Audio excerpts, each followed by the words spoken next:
नमस्कार। Public India 9 AM संस्करण में आप सबका स्वागत है। आज हम लोग चर्चा करेंगे भारतीय किसान यूनियन सिद्धूपुर के अध्यक्ष जगजीत सिंह डल्लेवाल ने अपना अनशन अब समाप्त कर दिया है और चिकित्सा सुविधाएं लेने के लिए सहमत हो गए हैं। उसके पीछे का कारण ये है कि केंद्र सरकार ने किसान यूनियंस को अप्रोच किया, किसान मजदूर मोर्चा और एसकेएम नॉन पॉलिटिकल को अप्रोच करके उन्होंने कहा कि 14 फरवरी हम बातचीत के लिए तैयार हैं और चंडीगढ़ में ये वार्ता होगी। पंजाब की सरकार, केंद्र की सरकार और आंदोलित सभी किसान यूनियंस के संगठन, चाहे वो किसान मजदूर मोर्चा हो या संयुक्त किसान मोर्चा नॉन पॉलिटिकल हो, वो सब मिलकर बात करेंगे।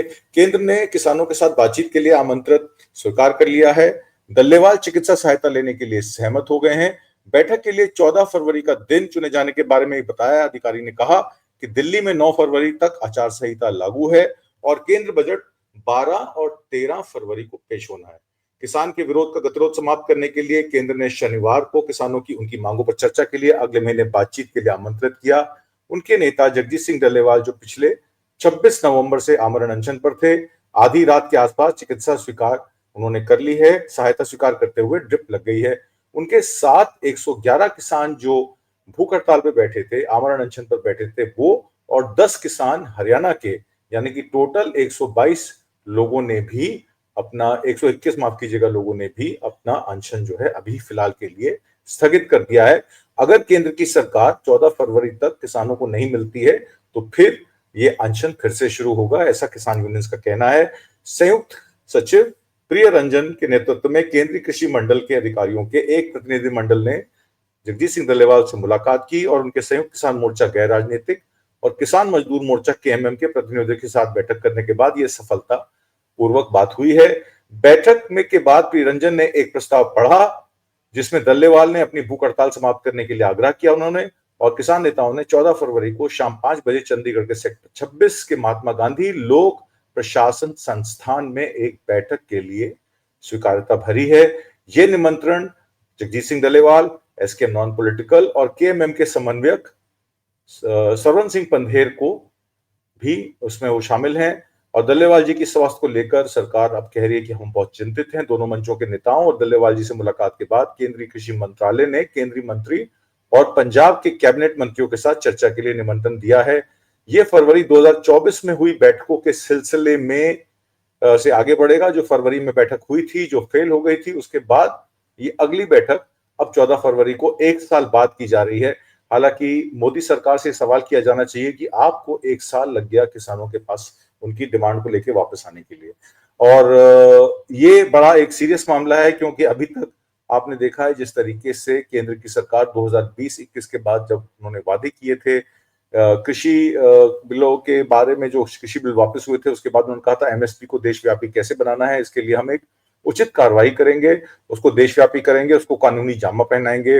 बिजली अधिनियम बिल में संशोधन करके क्रॉस सब्सिडी जो किसानों को दी जाती है बिजली की, उस पर प्रावधान करेंगे। तीसरा, उन्होंने कहा था कि पराली को लेकर जो कानून है, जिसमें सजा का कानून है, उसको हम हटाएंगे और उसको पराली को संबोधन करेंगे कि किस तरीके से पराली का निवारण करना है, उसकी बेलर मशीन्स का और तमाम यंत्रों का इस्तेमाल जो है वो पंजाब और हरियाणा की सरकार को मुहैया कराने के लिए वो तत्पर थे उस समय, और उन्होंने कहा था हम करेंगे। ये सारे वादे उस समय संजय अग्रवाल की चिट्ठी में 6 दिसंबर 2021 में किए गए थे। किसान कर्जों का माफी को लेकर केएमएम और एसकेएम नॉन पॉलिटिकल बहुत शुरू से ही कहती आई है कि किसानों के कर्जे माफ होने चाहिए। जब कॉर्पोरेट के 14-16 लाख के करोड़ के कर्जे माफ हो सकते हैं तो किसानों के कर्जे क्यों नहीं माफ हो सकते। अगर भूख हड़ताल पर बैठेंगे तो 121 किसान बताएं कि वो चिकित्सा सहायता तब लेंगे डल्लेवाल साहब जब उनकी महत्वपूर्ण मांग, जो कि यानी कि एमएसपी की कानूनी गारंटी के रूप में, जब तक उनको सहमति नहीं आती सरकार से तब तक वो नहीं करेंगे। ये डल्लेवाल जी का कहना था। और जो आखिरी मांग थी वो थी किसानों के जो केसेस उनके ऊपर किए गए थे पिछले आंदोलन में, उन केसेस को खत्म करने की बात जो थी वो किसान कर रहे थे कि कर्जों के साथ साथ हेल्थ और एजुकेशन बेनिफिट्स, यानी कि जब सोशल सिक्योरिटी में गरीब परिवारों को 5 किलो राशन दिया जाता है, उनके लिए आरोग्य सुविधाएं दी जाती हैं, उनको 5 लाख की हेल्थ इंश्योरेंस दी जाती है, उनके बच्चों को एजुकेशन का प्रावधान है, तो किसानों के बच्चों को एजुकेशन का प्रावधान या हेल्थ बेनिफिट्स क्यों नहीं दिए जाते, वो दिए जाने चाहिए, ये किसानों का कहना था। हाउएवर, बीकेयू सिद्धूपुर के उपाध्यक्ष काका सिंह कटोरा ने यह भी कहा है कि खनौरी और शंभू दोनों सीमा बंधों पर विरोध प्रदर्शन हमेशा की तरह जारी रहेगा। शनिवार की बैठक दोपहर 2 बजे से रात 10 बजे तक 3 दौर में हुई। कृषि मंत्रालय और प्रदर्शनकारियों किसानों के बीच पहले सीधी बातचीत थी, जो पिछले 13 फरवरी से खनौरी और शंभू में डेरा डाल के बैठे हैं। एक साल के बाद 13 फरवरी एक साल पूरा हो जाएगा, 365 दिन हो जाएंगे। पिछली बार भी आपको याद होगा 13 महीने किसान आंदोलित रहे थे, उसके बाद किसानों का 3 कृषि बिल वापस किए थे, 750 किसान शहीद हो गए थे, किसानों के परिवारों को मुआवजे देने की बात की गई थी, उनके लिए स्मारक बनाने की बात की गई थी। इस पर भी चर्चा इस मीटिंग में होगी। और ये जो 365 दिन बाद मीटिंग हो रही है, इसमें भी बहुत सारे किसान जो है आत्महत्या या नेचुरल कॉजेज से जिनकी डेथ हुई है, उनको भी मुआवजा देने की बात इस बार की जा सकती है। सुरक्षा बलों ने दिल्ली मार्च को रोक दिया था, आंसू गैस के गोले, पेपर स्प्रे छोड़े थे। शुभकरण सिंह की हत्या हुई थी, हरियाणा की ओर से गोलीबारी हुई थी, जिसमें रबर बुलेट से शुभकरण सिंह की मौत हो गई थी, नौजवान लड़का था, उसके केस की भी बात इस मीटिंग में हो सकती है। पंजाब के कृषि मंत्री गुरमीत सिंह खुडिया ने केंद्र कृषि मंत्री शिवराज सिंह चौहान से व्यक्तिगत हस्तक्षेप की मांग की थी और उन पर प्रदर्शनकारी किसानों के साथ बातचीत करने के लिए कहा था। दिसंबर में खुडिया ने चौहान को पत्र लिखकर डल्लेवाल की बिगड़ती सेहत की बात कही थी। ये पत्र सुप्रीम कोर्ट द्वारा डल्लेवाल का मेडिकल परीक्षण नहीं कराए जाने के लिए पंजाब की खिंचाई करने के एक दिन बाद भेजा गया था, जब सुप्रीम कोर्ट ने एक ऑर्डर दिया था जिसमें उन्होंने कहा था कि अगर जगजीत सिंह डल्लेवाल को कुछ होता है तो चीफ सेक्रेटरी और डीजीपी पंजाब गौरव यादव जो हैं वो रिस्पॉन्सिबल होंगे इसके लिए, क्योंकि वो उनको मेडिकल सुविधाएं और अस्पताल ले जाने का जो प्रावधान है वो नहीं कर पा रहे हैं। डल्लेवाल ने दिसंबर में केंद्रीय गृह मंत्री के निदेशक मयंक मिश्रा से भी मुलाकात की थी, जब उन्होंने चिकित्सा सहायता से इनकार कर दिया था। एक हाई पावर्ड कमेटी भी नवाब सिंह रिटायर्ड जस्टिस के साथ के अनुरूप वहां गई थी और 4 मेंबरी ये हाई पावर्ड कमेटी ने भी डल्लेवाल से बात की थी। डल्लेवाल ने कहा था कि केंद्र को कहिए कि एमएसपी को कानूनी जमा पहनाने के लिए पहल करे, क्योंकि ये स्टेट सब्जेक्ट में नहीं आता है और उनका ये करना जरूरी है।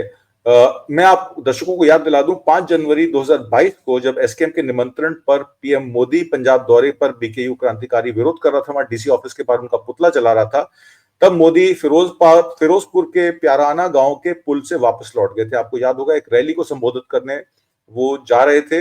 बॉर्डर के बहुत नजदीक पड़ती है, लोकसभा इलेक्शन से पहले ये मीटिंग हुई थी और चरणजीत सिंह चन्नी उस समय वहां के सीएम थे।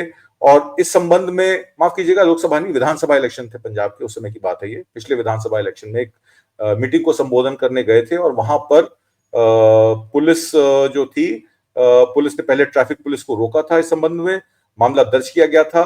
उस पर जानकारी देते हुए सुरजीत सिंह फूल, जो बीकेयू क्रांतिकारी के ऑल इंडिया नेशनल कोऑर्डिनेटर हैं, उन्होंने बताया कि 5 जनवरी 2022 को प्रधानमंत्री मोदी की पंजाब में फिरोजपुर रैली को रद्द कर दिया गया था और प्रदर्शनकारी किसानों के खिलाफ 0 एफआईआर दर्ज की गई थी। और जब पंजाब की भगवंत सरकार ने धारा 144 के तहत मामला दर्ज किया है, धारा 307 के तहत जान लेने के प्रयास के तहत पर्चा फिर से दर्ज किया जाता है, जबकि 0 एफआईआर दर्ज की गई थी। उस समय प्रधानमंत्री मोदी ने यह कहा था कि चरणजीत सिंह चन्नी को सीएम को कह देना मैं अपनी जान बचा के आया हूं, और वो चाह रहे थे कि चरणजीत सिंह चन्नी उस पर जवाब दें, पर चरणजीत सिंह चन्नी ने कहा कि ऐसा कुछ नहीं था। डीसी ऑफिस के बाहर बीकेयू क्रांतिकारी के लोग, बलदेव सिंह जीरा और उनके साथी वहां पर जो प्रदर्शन कर रहे थे, वो प्रधानमंत्री मोदी को लेकर नहीं था और प्रधानमंत्री मोदी किसी अकारणवश वहां फ्लाईओवर पे रुक गए, शायद उनकी सिक्योरिटी ने उनको आगे नहीं जाने दिया और वापस दिल्ली लौट गए। इससे उस प्रदर्शन का या बीकेयू क्रांतिकारी के जो प्रदेश अध्यक्ष हैं बलदेव सिंह जीरा का, उनसे कोई लेना देना नहीं है, जो कि बेतुका और मनमाना फैसला है, ये हम पे दबाव बनाने के लिए है। उन्होंने पंजाब सरकार को चेतावनी देते हुए कहा कि अगर किसी भी किसान के खिलाफ ऐसी कोई कार्रवाई की गई तो संगठन कड़ी प्रतिक्रिया देगा। जिस धारा के तहत मामला दर्ज किया गया था, जिसे अब पंजाब पुलिस ने केंद्र सरकार और सुप्रीम कोर्ट के दबाव में 307 के तहत मामला बना दिया है, जबकि तथ्य यह है कि प्रधानमंत्री मोदी का काफिला करीब 1 किलोमीटर पीछे खड़ा था, कोई संघर्ष नहीं हुआ, कोई घायल नहीं हुआ, या तो फिर पूरी तरीके से धोखाधड़ी है। और अब बीकेयू क्रांतिकारी के प्रदेश अध्यक्ष बलदेव सिंह जीरा के समेत कई नेताओं और कार्यकर्ताओं पर हत्या के प्रयास के मामले दर्ज किए गए हैं। उन सभी साथियों से वो अपील करते हैं कि इसका कड़ा विरोध करें। अब ऐसा लगता है कि 14 फरवरी की मीटिंग तक बलदेव सिंह जीरा और बीकेयू क्रांतिकारी पर कोई एक्शन अब केंद्र की सरकार नहीं लेगी, क्योंकि अगर लेगी तो ये 14 फरवरी की मीटिंग फेल हो जाएगी और अब ऐसा लगता है कि सरकार एमएसपी पर कानूनी गारंटी का जो डिमांड है, किसानों की लंबित डिमांड है, किसान कर्जा की माफी की डिमांड है। किसान ये भी कहते हैं कि जब 32 लाख करोड़ रुपए के कॉर्पोरेट के कर्जे माफ हो सकते हैं और वो उसको आप कहते हैं कि ये इकोनॉमिक तौर पे ये अच्छी चीज है क्योंकि ये देश को विकास की ओर, प्रगति की ओर लेके जाती है, तो फिर किसानों का 4-5 लाख करोड़ का कर्जा माफ करने में सरकार का क्या जाता है? सरकार अगर किसानों का कर्जा माफ करेगी, और ये किसानों पे कर्जा तब चढ़ा जब उनको एमएसपी नहीं मिली। अगर उनको पर्याप्त एमएसपी 23 फसलों पर मिल जाती समय पर और फसल की खरीद समय पर हो जाती, तो शायद ये कर्जा किसानों को नहीं भुगतना पड़ता। इसकी पूरी जिम्मेदारी एमएसपी को ना लागू करना, एमएसपी पर 23 फसलों को ना खरीदना, पानी के बढ़ते स्तर, जो वाटर टेबल है उसका जो स्तर है वो लगातार नीचे जा रहा है। किसान चाह रहा है कि धान और गेहूं के अलावा और फसलों की भी खरीद होनी चाहिए और सरकार को इस तरफ ध्यान देना चाहिए। किसानों की आय सबसे कम बढ़ी है पिछले 20 वर्षों में या 30 वर्षों में। और अगर आप देखें तो 8th पे कमीशन में जो सरकारी एम्प्लॉइज हैं, जो गवर्नमेंट एम्प्लॉइज हैं, उनकी पे देख लें, यूनिवर्सिटी प्रोफेसर्स की पे देख लें, स्कूल के टीचरों की पे देख लें, तो सबकी पे जो है 120 गुना से 150 गुना बढ़ी है। और किसान ही ऐसा वर्ग है जिसमें आय मात्र 19 टाइम्स बढ़ी है या 19 गुना बढ़ी है पिछले 50 वर्षों में। 1970 से लेके अगर आप 2024 तक का आंकड़ा लें तो किसान जो है हाशिए पे खड़ा है, किसान कर्जदार है, उसके बच्चे जो हैं पढ़ लिख नहीं पाते हैं। और सबसे बड़ा जो रोजगार का क्षेत्र है अनऑर्गेनाइज सेक्टर में, वो किसानी से ही पूरा होता है, क्योंकि आपको पता है वैश्विक मंदी के चलते ऑर्गेनाइज सेक्टर में लेबर नहीं अवेलेबल है। लेबर अवेलेबल है पर काम नहीं है, फैक्ट्रियां नहीं चल रही हैं, प्रोडक्शन कैपेसिटी बहुत लिमिटेड है। तो क्योंकि ऑर्गेनाइज सेक्टर में जॉब एम्प्लॉयमेंट्स है नहीं, अनऑर्गेनाइज सेक्टर नोटबंदी और जीएसटी के चलते बहुत बुरी हालत में है। 6 करोड़ यूनिट मीडियम यूनिट्स और 60 करोड़ स्मॉल यूनिट्स लॉकडाउन के बाद से बंद हो चुके हैं। उससे पहले नोटबंदी का असर, नोटबंदी, फिर जीएसटी और आखिर में जो मार पड़ी कोविड की, उसमें बहुत सारा 90% जो असंगठित क्षेत्र का एम्प्लॉयमेंट जनरेट करता है, रोजगार जनरेट करता है, वो आज लेबर जो है वो खाली बैठी है, या तो वो ई रिक्शा चला रही है या वो छोटे मोटे काम करके दुकान लगा के अपने बच्चों का पालन पोषण कर रही है। तो ये एक बड़ा सीरियस मामला है।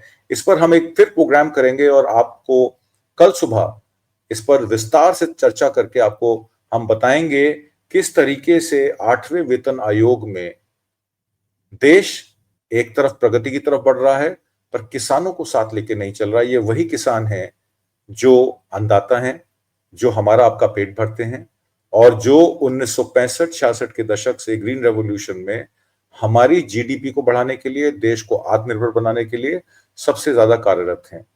उम्मीद करता हूं आपको आज का कार्यक्रम पसंद आया होगा। कमेंट बॉक्स में जरूर अपने कमेंट्स लिख के भेजिएगा। कल फिर मैं एक नए सब्जेक्ट के साथ आपके साथ रूबरू होऊंगा, पेश होऊंगा। उम्मीद करता हूं आपका दिन शुभ हो। नमस्कार, शुक्रिया, जय हिंद, धन्यवाद।